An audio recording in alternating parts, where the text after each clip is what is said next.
Macbeth just wants to be the king, so he made Duncan feel that sting. His wife told him kill Banquo so she could be the queen. Now watch me kill, crank that Lion King. Crank that Lion King. Crank that Lion King. Crank that Lion King. At the beginning, everything was screwed. We got 3 old witches looking all shrewd. They appear out of thunder and lightning, quite frightening. The number one goal is to see Macbeth fall. King Duncan soon visits a wounded captain. The news on the latest happenings. This captain has a few words for the king, telling of how Macbeth and Banquo fought with so much courage. Macbeth was the man who had a price tag on MacDonald, left him laying where he stood. The king of Caldor is the hero's name.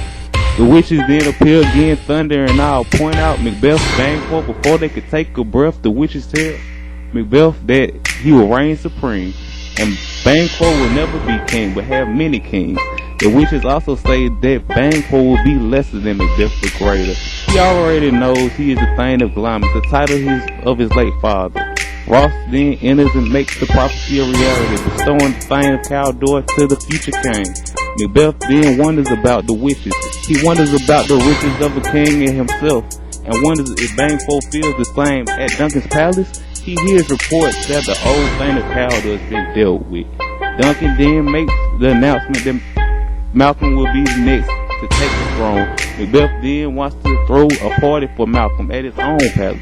Macbeth sends a message to his lady, tell everything that has happened. Well, his lady, she's a whole nother story. She wants Macbeth to straight up murder the king. Before Macbeth arrives, she asks for help for the guys to make her a little bit evil. Then she finally is ready to tell Macbeth she insists that the king Duncan will cease no more. Macbeth just wants to be the king, so he made Duncan feel that sting. His wife told him kill Banquo so she could be the queen. Now watch me kill, crank that Lion King. Crank that Lion King. Crank that Lion King. Crank that Lion King. Banquo and Fleance are late night creeps being in Macbeth's castle.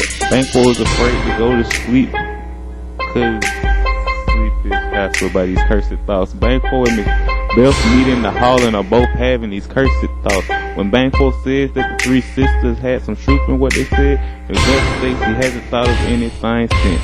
Hence, they decide not to talk about this until later.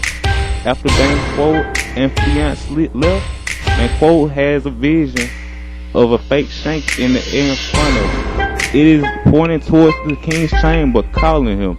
Macbeth claims he's himself, and hears a bell signaling him to do his dirt. His old lady is wondering how in the world could Macbeth fail after hearing the voices.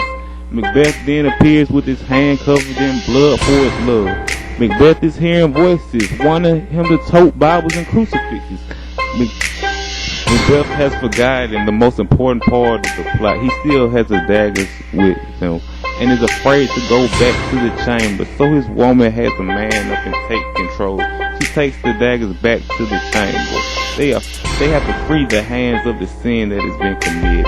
A porter is slow to open the door, for he is a drunken mess. Macduff and Lennox then answer, asking Macbeth, is the king awake? Macbeth answers in short, choppy sentences, the king is asleep. When Macduff enters the king's room, he sees the king's corpse laying lifeless and goes running and hollering from the king's chamber. Malcolm and Donalbain are told their father is dead and fled the scene. Macbeth killed the guards in a blind rage, acting like he couldn't cage his emotions. Malcolm is off to England. Wait, Donalbain is off to Ireland. Ross is... Macbeth just wants to be the king, so he made Duncan feel that sting. His wife told him kill Banquo so she could be the queen. Now watch me kill, crank that Lion King. Crank that Lion King. Crank that Lion King.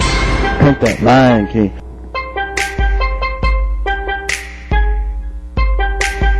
They were sitting at the rest, just thinking about Macbeth, thinking about the witches' prophecies that could result in death. Haters wanna plot like Malcolm and Donalbain, fleeing off to Scotland so Duncan's death won't be in vain. Macbeth is worried about Banquo, thinking that he might overthrow, so he calls upon two murders to bury his body low. And through the dreadful note, Macbeth has planned with Banquo and his son, but these actions leave Macbeth's mind full of filthy runs. Two murderers turned her through, banquets brought down to his knees. Leon escaped from darkness and ran off into the trees. When Macbeth catches ear that the murderers did not complete their deed, buried Leon's might draw near, the worm has fled, the venom breathed. Back inside the castle, Macbeth goes to his chair, trying to have a banquet, but Banquo's ghost was sitting there. Macbeth snaps and does not know what to do, so his lady sends away his guest, questioning his manhood too. Blood will have blood, Macbeth explains to his wife. Macbeth will go back to the witches so he can get on with his life. The witches are in trouble because Hecate wanted him in the double-double, but now they conjured up an even worse plan, and the cauldron war will bubble. Lennox is in Scotland hating on Macbeth. All the other lords agree that needed was his death. Macduff and Malcolm are in England asking for a hand to wage a war against Macbeth in his new murderous land. Macbeth just wants to be the king, so he made Duncan feel that sting. His wife told him kill Banquo so she could be the queen. Now watch me kill, crank that Lion King. Crank that Lion King. Crank that Lion King. Crank that Lion King. Three witches again agree to see Macbeth. The three apparitions won't result in death. The first of the three was a floating head.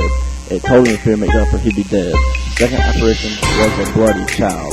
It said every child born of a woman would be mild.